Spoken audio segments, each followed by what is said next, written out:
जय महाकाली, हर हर महादेव, जय गुरुदेव। साधकों, आप सभी का स्वागत है आपके अपने चैनल तंत्र सिद्धि संस्थान में। साधकों, आज हम एक और श्रद्धालु का, एक और साधक का, कुछ बहुत आशाएं थी उसकी, उसने बहुत सारे क्वेश्चन पूछे हैं। हम लोग आज ही भी थोड़ी देर पहले बैठे हुए थे सारे साधकों के साथ में, तो ये बताया गया कि मेल में ये क्वेश्चन बहुत ज़्यादा पूछा जा रहा है कि अप्सरा के बारे में वो बताइए जो अभी तक आपने नहीं बताया है। वैसे तो मैंने कई सारी अप्सराओं की सिद्धियां भी दी हुई हैं, रंभा की दी है, शायद उर्वशी की दी है, उर्वशी अनुभव भी बताया है। तो आज हम आपको अप्सरा के बारे में बताएंगे।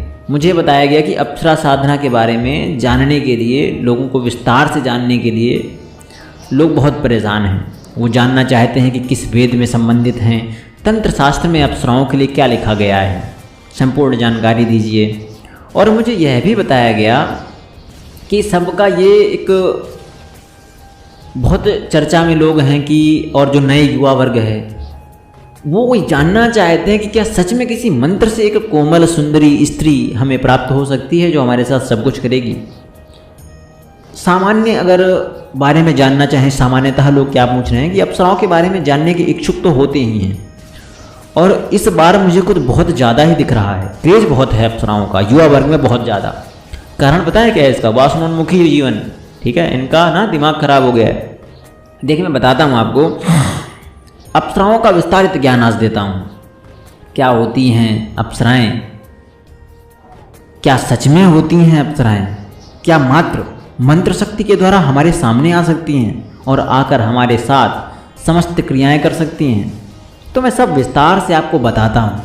आप सभी श्रोताओं को एक बताना चाहूँगा, एक चीज़ पहले बोलना चाहूँगा कि मन शांत करके, और ईयरफोन अगर हो आपके पास में तो उसको लगा लीजिएगा और शांति से एक एक शब्द सुनिएगा, क्योंकि हर एक शब्द विन्यास में एक अगूढ़ ज्ञान होगा। क्योंकि जब मैं कुछ भी बताता हूँ किसी चीज़ के बारे में तो अपनी आँख बंद करके बताता हूँ, और मैं ये मानता हूँ कि जब मैं बोलता हूँ तो मैं अपना ज्ञान नहीं बोलता हूँ, अपने ज्ञान से इतर भी बोलता हूँ। वो मेरे मन से नहीं निकल रहा होता है। जबान मेरी होती है, मुख मेरा होता है, पर वाणी गुरुदेव की होती है।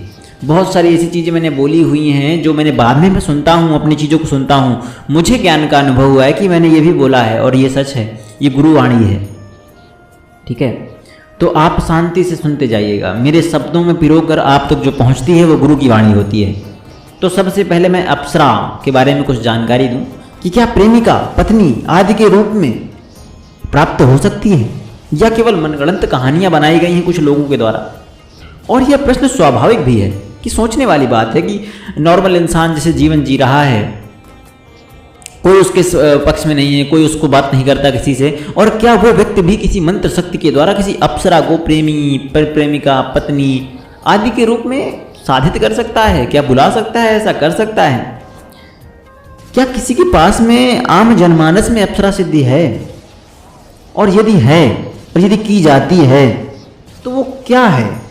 देखिए, मैं बता दूं आपको, आम जनमानस में एक बहुत बड़ा एक समय ना लूप चल रहा है कि सबको पास, सबको चाहिए, है ना, सबको अप्सराएं चाहिए। और एक और चीज़ मैं बता दूं आपको, किसी ने अगर गलती से अप्सरा साधना की होगी और वो ऐसा है कि मतलब की तो नहीं है, मुझे नहीं पता कि मतलब कोई ऐसा कोई बचा है कि नहीं बचा, लेकिन ऐसा एक भ्रांति फैल जाती है ना कि उसके पास में अप्सरा है, तो लोग उसको बिल्कुल ख्यातिवान बना देते हैं। ऐसा बताएंगे उसको कि अरे अरे अरे ये तो बहुत बड़े देवता ऐसे बन गए हैं, ऐसी ख्याति में विचलित कर देते हैं। और यही तो काम होता है ना, एक अप्सरा का सिद्धि होती है तो वो आपको ख्याति तो प्रदान करती ही है, और किस लिए आई है वो। परंतु इसकी यथार्थता क्या है? यथार्थता जो कोई नहीं जानता है, आज की युवा तो बिल्कुल नहीं। आप इसकी सत्यता, यथार्थता को जानिए, उसे भी तो पहचानिए। अधिकांश लोग इसे नहीं जानते हैं। लोग एक के पीछे एक भेड़ चाल की तरह चलते रहते हैं, और यह क्या सही है? नहीं। हमारा युवा वर्ग आज इस बारे में सुनता तो है कि कामरूपी इच्छा से, प्रभाव से वह अतिशीघ्र पाना चाहता है, समस्त अप्सराओं को अपने वश में करना चाहता है, और केवल वश में कर उनसे कुछ सीखना नहीं।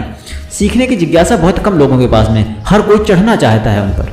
बहुत कटुआड़ी है ये। हर किसी को काम भाव चाहिए, भोग चाहिए, हर किसी को अप्सरा का भोग चाहिए।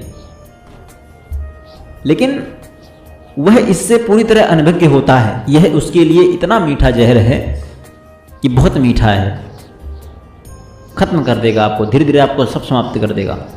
परंतु युवा वर्ग कामेक्षा के प्रति इतना उत्सुक, उतावला हो रहा है, इतना उतावला है कि वह मानता ही नहीं है। यह पूर्णतः उसी तरह है जैसे दीपक के पास जाकर पतंगा मरता है। उसे पता है, उसे अच्छी तरह पता है कि दीपक के पास जाएगा तो जलकर भस्म हो जाएगा, मारा जाएगा। पर क्या पतंगा दीपक के पास जाने से मानता है? जी नहीं मानता वो।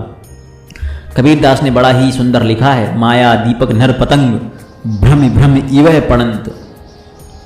तो हमारा युवा वर्ग एक पतंगा है, नर पतंग, जो माया रूपी काम भावी अप्सराओं के पीछे मरने चला जाता है। अब देखिए, 2-3 घटनाएं मुझे याद आ रही हैं। मैं एक घटना के बारे में जिक्र देता हूँ आपको कि कैसा क्या सब हो जाता है, लोग कैसे क्या करते हैं। आप लेने जाएंगे कुछ और, मिल जाएगा कुछ और। बोलते ना कि बोया पेड़ बबूल का तो आम कहाँ से होए। आपकी इच्छाएं ही गंदी थी तो आपको अप्सरा कहाँ से सिद्ध होगी। उसी का एग्जाम्पल मैं बताता हूँ आपको थोड़ा सा, ठीक है। और ये सच भी है, मैं आपको इसका भी आगे बताऊँगा। मतलब हमारे किस यंत्र में और किस तंत्र में और किस शास्त्र में इसका जिक्र किया गया है, बताऊँगा, सुनते रहिए आप।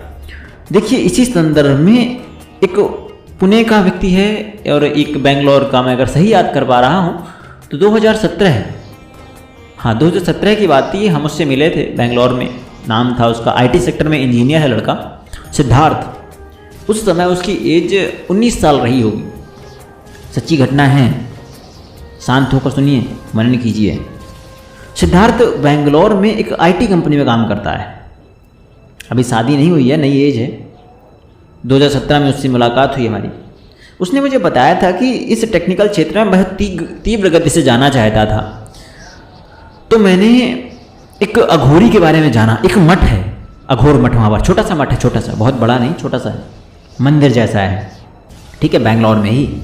तो वहाँ पर उस मठिया में कुछ अघोरी के समूह रहते थे, अभी भी शायद 1-2 लोग वहाँ रहते हैं। वो बताता है कि मैं उनके पास गया और उनसे जाकर कहा, उनसे मैंने बातचीत की, क्योंकि मुझे उत्सुकता थी ऐसा कुछ जानने की जिसके माध्यम से मैं बहुत ऊपर जा सकूं। और मैंने कहीं सुना था कि भगवती प्राप्ति अगर हो जाए तो आपको हर क्षेत्र में सफलता मिल जाती है। और वो बताता है कि मैं इसी सफलता की चाह में उनके पास गया और उनसे पूछा, उनसे कहा कि मैं सफलता के लिए अतिरिक्त उपाय करना चाहता हूँ। पढ़ाई विद्यार्जन के साथ साथ मुझे भगवती सिद्धि का ज्ञान प्रदान कीजिए। उनका चरण वंदन किया तो उस अघोरी ने उससे कहा कि मेरी बात मानो, तुम अप्सरा साधना में सफलता प्राप्त करो, तुम्हें अप्सरा साधना तीव्र गति से मिलेगी, जल्दी सिद्ध हो जाएगी और इस प्रकार से साथ रहेगी, ये करेगी, वो ऐसा ऐसा बताता है। आप समझिए, एक लड़का है 18-19 साल का, युवान, जोश जुनून एकदम हाई लेवल पर है ना, नई एज है, उसको ये सब बताया जाएगा तो काम भाव में फंसेगा कि नहीं फंसेगा? बिल्कुल फंसेगा।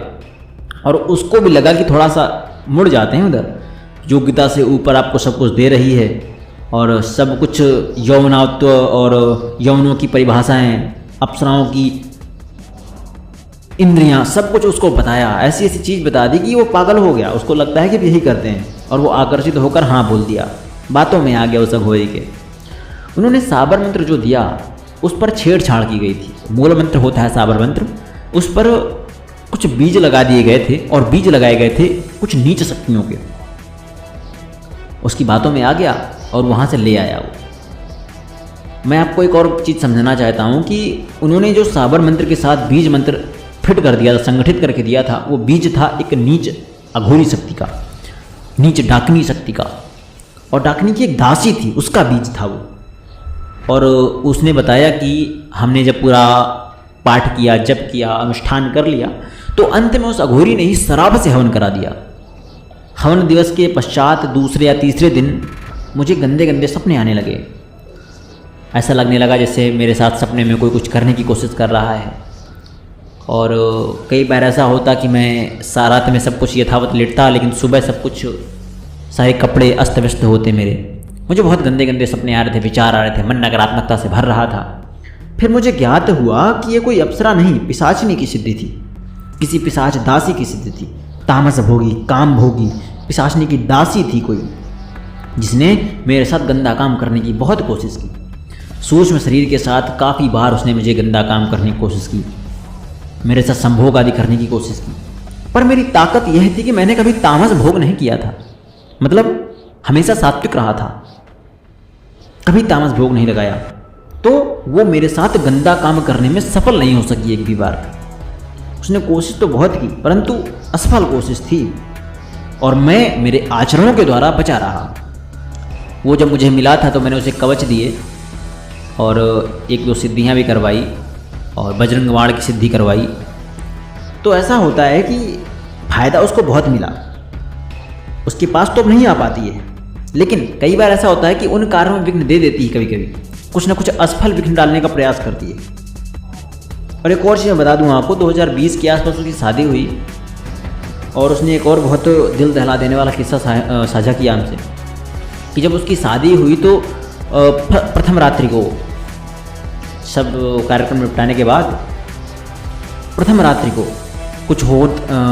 रात्रि को सिद्धार्थ से पहले वो पिशाचनी दासी जो थी वो सिद्धार्थ का रूप लेकर पहुंच गई उसकी पत्नी के पास में। मांगलिक वचनों के तेज ने उसे बचा तो लिया, कुछ कर नहीं पाई, लेकिन उसने कोशिश पूरी की। अब क्योंकि प्रथम दिवस था और उसकी पत्नी पाक थी, एकदम शुद्ध थी, इसलिए उसके तेज ने उसको सुरक्षित बचा लिया। आप सोचिए कि एक गलती कितनी ज़्यादा भयावह हो सकती है। ठीक है, उसकी पत्नी की बातचीत हुई हमसे, उसने कराई और हमने उसको भी कवच दिए। आज वो भी साधनाएं करती है। अब वो दोनों पति पत्नी अच्छे से रह रहे हैं, अच्छा जीवन चल रहा है। लेकिन वो दासी आज भी 2023 चल रहा है, समझिए आप 7 साल होने वाले हैं। ठीक है, आज भी वह विघ्नों में असफल प्रयास करती है, विघ्न डालने का किसी भी मंगल कार्यों में असफल प्रयास करती है वो। सोचिए कितना घातक हो सकता है आपकी एक गलती। उदाहरण मैं बता दूं आपको कि मान लो किसी की लड़ाई हो रही है, ठीक है, आपकी किसी के साथ लड़ाई हो गई, ठीक है, आपका मन कर रहा है कि आप उसे मार दें, परंतु वो बहुत ताकतवर है। तो आप योजना तो बना रहे हो, है ना, योजना बनाते रहते हो कि कैसे क्या करें, कैसे इसका लॉस करवाएं, कैसे इसको ऐसी जगह ढकेल दें कि खत्म हो जाए, इसको हानि हो जाए। ऐसा आप प्रयास करते हो, योजना बनाते हो, लेकिन क्या योजना सफल होती है? नहीं। आप उससे लड़ने जाते हो ताकत लेके कि मैं लड़ूंगा, ये करूंगा, वो करूंगा, लेकिन फिर क्या होता है, क्योंकि ताकत उसकी ज़्यादा है तो आप गाली गलौज करके भागाते हो, आप उसकी पीठ के पीछे गाली देते हो, पीठ के पीछे उल्टा सीधा काम करने की कोशिश करते हो। यही काम वो दासी आज उन दंपति के साथ कर रही, सिद्धार्थ और अनुरागिनी के साथ में। क्यों कर पा रही है? क्योंकि वो वहाँ जाकर प्रताप नहीं दिखा सकती है, क्योंकि वहाँ पर सिद्धि तंत्र का एक त्राटक बंधा हुआ है चारों तरफ, जो उसको प्रवेश करने से मना करता है। ठीक है, तो ये एक छोटा सा अनुभव था, मैंने बताया आपको। और मैंने जो भी बताया ये साधना बहुत तो ऐसा है ना कि आप जब किसी ऐसे के पास चले जाते हैं कि मुझे ये करवा दीजिए, मुझे वो करवा दीजिए, तो क्या सत्यता है कि क्या सार्थकता है, क्या यथार्थता है कि वो सब कुछ सही कराएगा? जी नहीं कराएगा वो। अब आप सभी को इससे आपको ये समझना चाहिए कि मंत्र से सिद्धियां आती हैं, और आपको यह भी समझना चाहिए कि अगर आपके तंत्र में, आपके मन में कुछ भी उल्टा सीधा है, हल्का सा भी रोष दोष है, तो आप ये समझ लीजिए कि आप बच नहीं पाएंगे। बहुत खतरनाक होता है सब चीज़ें। तो इनसे आपको जितना हो सके बच के रहना है। ठीक है, आपको दूर रहना है। आप भोग लगाते हो भगवान को। एक मैं चीज़ बताता हूँ आपको, बहुत एक और उदाहरण ही समझ लो आप। ठीक है, जैसे आप समझो कि आप कोई साधना कर रहे हो, आपके मन में वो है, दोष है कि मैं वासनोन्मुखी होकर कर रहा हूँ, आएंगी तो मैं इसके साथ बिस्तर साझा करूँगा, सो जाऊँगा इनके साथ में, है ना, भोग करूँगा, काम वासना पूरी करूँगा। आपके मन में ऐसा है तो ये नहीं सिद्ध हो सकती, आप कोई भी नहीं सिद्ध हो सकती। आप इनकी सिद्धि करते तो जाएंगे, लेकिन कोई दूसरे ही आपके साथ भोग लगाएगी आगे, और आपका जीवन रस घुस जाएगी, आपको खत्म कर देगी। अप्सरा आपके पास भटकेगी तक नहीं, क्योंकि आपके विचार ही गंदे थे। आपको एक और उदाहरण देता हूँ इसी तरह पर। आप पूजन करते हैं, आप भोग लगाते हैं भगवान को, कि भगवान स्वयं अगर खाते हैं, मीठा पदार्थ है कोई, भगवान से पहले चींटे आ जाते हैं। क्या आपका उद्देश्य चींटों को बुलाना था? नहीं, आपका उद्देश्य भगवान को बुलाना था। यही होता है यहां पर। आप बुलाना चाहते थे अप्सरा को, लेकिन आपका स्वभाव, अंदर जो विचार था वह तमस भोगी हो गया। आपका सात्विकता भंग हो गई, आपके विचार कुंठित हो गए, आपके विचार दूषित हो गए, तो अप्सराओं से पहले ये जो भटक रही हैं, योनियों में सड़ रही हैं, वो आपके पास आ जाएंगी और वो आपका जीवन रस चूसेंगी और आपको करोड़ों सालों तक पिशाच योनि में दासी बनाकर रखेंगी। अब मैं आपको ये बताता हूँ कि तंत्र साधनाओं में, तंत्र शास्त्रों में इन साधनाओं के बारे में क्या लिखा है। देखो, रुद्रयामल तंत्र और अष्टांगत कहता है कि जो भी योगी लोग हैं, जो दैविक शक्तियाँ करते हैं, जो सात्विक साधनाओं पर विश्वास रखते हैं, उनको ये साधनाएं नहीं करनी चाहिए। और वो सीधे सीधे बात करती हैं कि उनको इतर योनि की साधनाएं करनी ही नहीं चाहिए। हाँ, जो लोग रजसी तामसी प्रकृति के होते हैं, प्रवृत्ति के होते हैं, जो यही खान पान है उनका, वो साधनाएं कर सकते हैं, परंतु ध्यान रहे कि अपने मन को थोड़ा सा कंट्रोल में करें। ठीक है, अप्सरा अपनी सिद्धि करते समय, मान लो आप अप्सरा की सिद्धि कर रहे हैं, वासना भोगी होकर कर रहे हैं, काम भोगना है आपको, ये करना है, वो करना है, आपकी यथाशक्ति क्या गंदी हो रही है, अप्सरा सिद्ध नहीं होगी। आपको शमशान की, डाकनी, चाकनी, पिशाचनी की वो तीसरी गति की योनियाँ जो बहुत दासी रूपी हैं उनकी, वो आपके पास आ जाएंगी और आपका शोषण करेंगी। क्योंकि आपका मन दूषित होगा तो आपकी साधना स्वतः ही दूषित हो जाएगी, आपका मंत्र स्वतः ही दूषित हो जाएगा। और इस कलयुग के चरण में कोई विरला ही होगा जो अप्सरा को अभी भी साथ में रख पाया होगा। मैंने अप्सराएं सिद्ध की हुई हैं, गुरु सानिध्य में की हुई हैं, और मैंने अनुभव प्राप्ति हेतु की थी, बहुत टाइम तक नहीं रखा, गुरु आज्ञा थी, और गुरु की प्रताप से ही मैं शायद कर पाया था। क्योंकि आज के समय कोई विरला ही होगा जिसके पास होगी, और मुझे नहीं लगता कोई होगा कोई। हाँ, मंत्र साधनाओं से अगर आप करते हैं, आपका मन एकाग्र रहता है, तो साधनाएं में आपको अनुभव अवश्य होगा, पहले दिन से दूसरे दिन से अनुभव होगा आपको। अद्भुत विलक्षण प्रतिभा के धनी आप हों तो ऐसा हो सकता है। जैसे मैंने बताया कि साधना की जगह में अनुभव होंगे, सूक्ष्म शरीर आपको दिखेगा, आपको सपने में अनुभव होंगे, लेकिन नियम बहुत विकट होंगे। इसमें नियम विकट हैं तभी होगा सब कुछ। हाँ, अगर नियम बहुत विकट हैं तो आपको स्वतः सिद्धि हो सकती है, आपके सामने उतर सकती है अप्सरा, क्योंकि उसको प्रतापी चाहिए, प्रतापी पुरुष चाहिए, उसको काम भोगी पुरुष नहीं चाहिए। इंसानों के पास, किस व्यक्ति के पास ऐसी ताकत है कि वो किसी इतर योनि की सिद्धि के साथ में भोग लगा सकेगा? कोई प्रताप नहीं रखता ऐसा। ठीक है, तो ये साधनाएं, अप्सराएं किस प्रभाव से आती हैं? कलयुगी प्रभाव से आती हैं। ठीक है, लेकिन आजकल इतना तामस भोग चल रहा है कि आजकल ऐसी अप्सराओं को साधना बहुत मुश्किल हो गया है, और मेरे हिसाब से मत ही साधो, क्योंकि कोई इतना पवित्र नहीं है। आपके मन में अगर एक लेस मात्र का भी थोड़ा सा वो आया, किसको बोलते हैं, विकार, मानसिक विकार, काम विकार, भोग विकार, और अब साधना अवधि के दौरान आ गया, तो मैं विश्वास दिलाता हूं कि आपको अप्सरा नहीं, किसी डाकनी की तीसरी योनि सिद्ध होगी, जो आपके साथ में जीवन रस का उपभोग करेगी। आपको मजा तो आएगा, लेकिन याद रखिए, एक दो बार से ज़्यादा नहीं आ पाएगा, फिर आप खत्म हो जाएंगे और आप दास हो जाएंगे करोड़ों, अरबों, लाखों योनियों के लिए। मैं हमेशा कहता हूं कि जो भी आप साधना करें, गुरु सानिध्य में करें। नियम इतने कठिन करेंगे, आप चाहते हैं अप्सरा सिद्ध करना, बिल्कुल कीजिए, नियम को इतने कठिन कर दीजिए कि रूह कांप जाए सुनने वाले की। आपको ऐसी विद्या, मैं वादा करता हूं कि अगर 41 दिन की सिद्धि होगी, 21वें दिन आपके समक्ष खड़ी हो जाए, नाम बदल दीजिएगा मेरा। अगर आप में क्षमता है, अप्सरादि साधनाएं बैठे बैठे आ जाएंगी। एक और चीज़, एक मैं आपको बताऊं, बहुत पवित्र चीज़, मैं बार बार वही बोल रहा हूं कि मतलब रियलिटी क्या है, बार बार वही बोल रहा हूं अभी मैं। देखिए, हमारे पृथ्वी मंडल में बहुत सारी ऐसी नीच प्रवृत्ति की शक्तियाँ घूम रही हैं। किसके कारण? कलयुग के प्रभाव के कारण। जो खून की प्यासी हैं, काम की प्यासी हैं, वासनाओं की प्यासी हैं, वैश्याएँ हैं, ऐसी शक्तियाँ वैश्याएँ हैं, वो घूम रही हैं। रजतमस वासना योगी, ऐसी शक्तियाँ घूम रही हैं, विचरण करती हैं आपके चारों तरफ, और वो देख रही होती हैं कि कौन व्यक्ति क्या साधना कर रहा है, और वो मन पड़ती हैं, विकार पड़ती हैं, वो उनको विकार की गंध आती है। आप बहुत अच्छी साधना कर रहे हैं, आपके पास भटक नहीं सकती वो, उनकी औकात नहीं आपके पास भटक जाए वो। आपके मन में एकमात्र एक क्षण के लिए विकार आया ना, तो उनको मार्ग मिल गया, फिर उनको विकार की गंध आती है, और विकार की गंधि से आकर वो अप्सराओं से पहले आप तक आ जाएंगे। और अगर वो आ गई तो अप्सरा कहाँ आएंगी फिर? अप्सराओं की सिद्धि से पहले वो सिद्ध हो जाएंगी, स्वतः सिद्ध हो जाएंगी और आपको समाप्त करके आपकी मूल शरीर, आपके सूक्ष्म शरीर को पिशाच लोक में हमेशा के लिए बंदी बना लिया जाएगा। और लाखों करोड़ों अरबों साल हो जाते हैं, आप बंदी बने रहते हैं, क्योंकि आपके परिवार में कोई ऐसा नहीं आ पाया जो आपको वहाँ से छुटा सके। ठीक है, बहुत पुण्य कर्म जब कोई व्यक्ति साधना करता है अप्सरा की और वासना भोगी होकर करता है, वासनान्मुखी सिद्धि करता है, तो आप ये समझ लीजिए कि उसका परिवार एक तरह से कुंठित हो जाता है।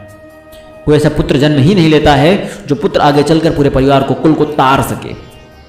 ये बहुत सच बोल रहा हूँ। अगर आपका विकार खराब है, तो आपके विचार खराब है, आपका मस्तिष्क अगर गलत वासनाओं के ढंग से उस साधना को करने की कोशिश कर रहा है, अगर आप परमार्थ हेतु कर रहे हैं तो आपको फायदा मिलेगा। अगर आपको आजीवन ब्रह्मचारी रहना है, आजीवन ब्रह्मचार्य का व्रत ले रखा है आपने, ठीक है, कि आपको शादी ही नहीं करनी है, आपको गृहस्थ जीवन में जाना ही नहीं है, तो मैं आपको बोल सकता हूं कि आप साधना करिए। फिर आपका कुछ नहीं उखाड़ पाएंगी ये, आपका कुछ नहीं बिगाड़ पाएंगी। आप करिए साधनाएं, ठीक है, आपको हानि नहीं पहुंचा पाएंगी, क्योंकि आपको क्या हानि पहुंचाएंगी, ये परिवार को खत्म करती हैं। और आपने परिवार से नाता तोड़ लिया है, अभी परिवार तक पहुंच ही नहीं पाएंगी। क्योंकि जब आप ब्रह्मचर्य धारण करते हैं, आजीवन ब्रह्मचर्य, अखंड ब्रह्मचारी, तो आप घर से नाता तोड़ते हैं, दीक्षा लेते हैं आप, और आपका घर से मोह टूटा, फिर ये घर नहीं प्रवेश कर पाएंगी। फिर आप करिए जो करना है आपको, ठीक है। लेकिन अगर कोई गृहस्थ ये करना चाह रहा है तो उसको मैं हाथ जोड़कर विनती करता हूँ कि मत करिएगा आप, दैविक साधनाएं कीजिए। बहुत अद्भुत साधनाएं हैं, अद्भुत प्रताप है दैविक साधनाओं में, करते रहिए। बहुत ज़्यादा भ्रमित ना हो, आज के युवा जो होते हैं, कुछ नहीं मिलने वाला है। अगर आप साधना करते हैं अक्षिण योगिनी की, तो आपको पिशाचनी सिद्ध हो जाएगी, आपको जीवन खराब कर देगी। क्या फ़ायदा है इन सब चीज़ों से। एक और चीज़, जब किसी को कोई सिद्धि सिद्ध होती है ना, तो दरअसल वो सिद्धि खुद को सिद्ध करवा रही होती है उस व्यक्ति से। हर एक साधना, हर एक सिद्धि आपको ढूंढ रही होती है। अगर आपका तेज बहुत होता है, आप तभी किसी सिद्धि को सिद्ध कर पाएंगे जब वो सिद्धि खुद चाहेगी।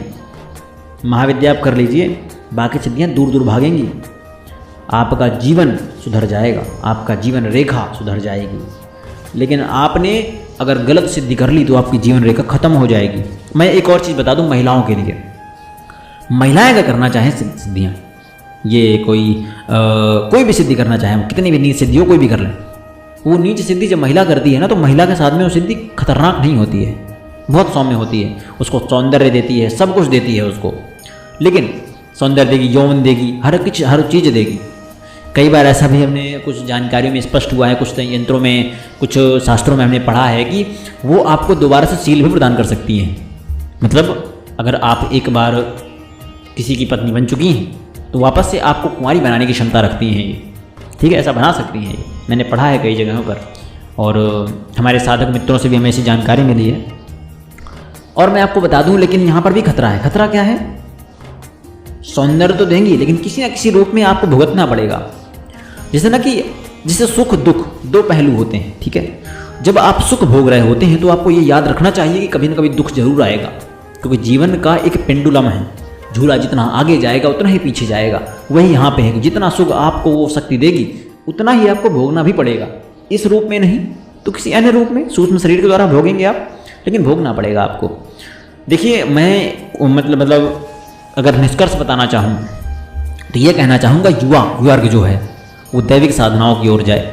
अन्य साधनाओं में रुचि है तो अच्छी बात है, करे, लेकिन गुरु सानिध्य में करे, ठीक है। गुरु सानिध्य वो सानिध्य है जो आपको देवता तक पहुंचा सकता है, देवता आपको प्रणाम करेंगे। लेकिन गुरु सानिध्य नहीं है, फिर आपने कोई फालतू की साधना करने की कोशिश की तो आप ये समझ लीजिए आप दासियों के भी गुलाम बन जाएंगे। बहुत निचला होता है, ठीक है। इसी आशा के साथ कि आपको जो जानकारी मैंने दी है और जो मैं समझाना चाह रहा था वो आप समझ गए होंगे, और समझ जाइए, ठीक है। दैविक साधनाएं कीजिए। आपसे गुरु से एक आशीर्वाद लेता हूँ और आप सभी को देता हूँ कि आप सभी अपने कार्यों पर मग्न रहें और व्यस्त रहें, मस्त रहें, इसी आशीर्वाद के साथ में कि आपके घर में सब कुछ कुशल से हो, आपके घर में माता लक्ष्मी धन धान्य भरती रहे और आपको किसी प्रकार के कोई कष्ट ना हो। इसी आशीर्वाद के साथ में मैं आपसे विदा मांगता हूँ। मुझे आज्ञा दीजिए। जय महाकाली, हर हर महादेव, जय गुरुदेव।